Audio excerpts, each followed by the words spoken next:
दोस्तों भगवान श्री कृष्ण के बचपन में कई मित्र थे, जैसे मनसुखा, मधुमंगल, श्रीदामा, सुदामा, उद्धव, सुबाहु, सुबल, भद्र, सुभद्र, मणिभद्र, भोज। तो कृष्ण, बरुथप, मधुकंड, विशाल, रसाल, मरकंद, सदानंद, चंद्रहास, बकुल, सारद, बुद्धि प्रकाश इत्यादि। बचपन में यह सभी गोकुल और वृंदावन की गलियों में माखन चुराते और उधम मचाते थे। बाल सखियों में चंद्रावली, श्यामा, सैब्या, पद्धा, राधा, ललिता, विशाखा तथा भद्रा आदि के नाम लिए जाते हैं। दोस्तों ब्रह्म वैवर्त के अनुसार भगवान श्री कृष्ण के सखियों के नाम कुछ इस तरह हैं: चंद्रावली, श्यामा, सैब्या, पद्धा, राधा, ललिता, विशाखा तथा भद्रा। कुछ जगह ये नाम इस प्रकार मिलते हैं: चित्रा, सुदेवी, ललिता, विशाखा, चंपकलता, तुंग विद्या, इंदुलेखा, रंग देवी और सुदेवी। कुछ जगह पर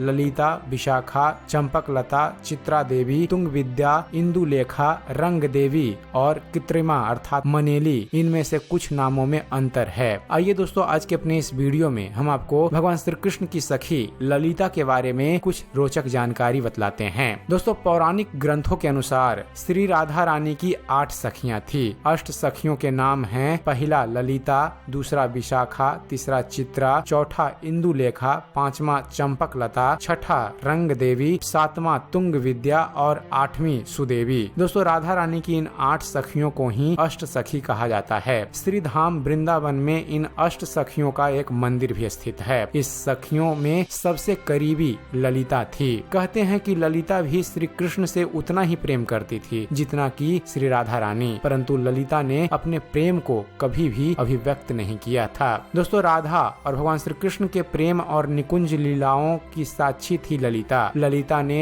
राधा का हर मौके पर साथ दिया था। ललिता जी का राधा रानी की सहचरी के अतिरिक्त खंडिका नायिका के रूप में भी चित्रण होता है, मतलब सेविका के रूप में राधा माधव के साथ आती हैं और कभी कभी नायिका बनकर श्री कृष्ण जी के साथ विहार करती हैं। दोस्तों कहते हैं कि भगवान शिव ने भी ललिता से सखी भाव की दीक्षा प्राप्त की थी। ललिता जी ने शिव जी से कहा था कि रास लीला में भगवान श्री कृष्ण के अतिरिक्त किसी पुरुष को प्रवेश नहीं है, तब शिव जी को भी सखी बनना पड़ा था। दोस्तों कई लोग यह भी मानते हैं कि मीरा के रूप में ललिता ने ही जन्म लेकर भगवान श्री कृष्ण भक्ति का प्रचार प्रसार किया था। भक्त सूरदास जी ने ललिता के बारे में अपने रचनाओं में बहुत कुछ लिखा है। यह भी कहा जाता है कि भक्त सूरदास जी भगवान श्री कृष्ण के काल में किसी और नाम से जन्मे थे और तब भी वे अंधे ही थे। उस काल में वे यादव कुल के गुरु से भी मिले थे। फ्रेंड्स माना जाता है कि अकबर के समय में राधा रानी की सखी ललिता ने स्वामी हरिदास के रूप में अवतार लिया था। स्वामी हरिदास वृंदावन के निधिवन के एकांत में अपने दिव्य संगीत से प्रिया प्रियतम अर्थात राधा कृष्ण को रिझाते थे। बांके बिहारी नाम से वृंदावन में मंदिर स्थित है जिसकी स्थापना स्वामी हरिदास जी ने की थी।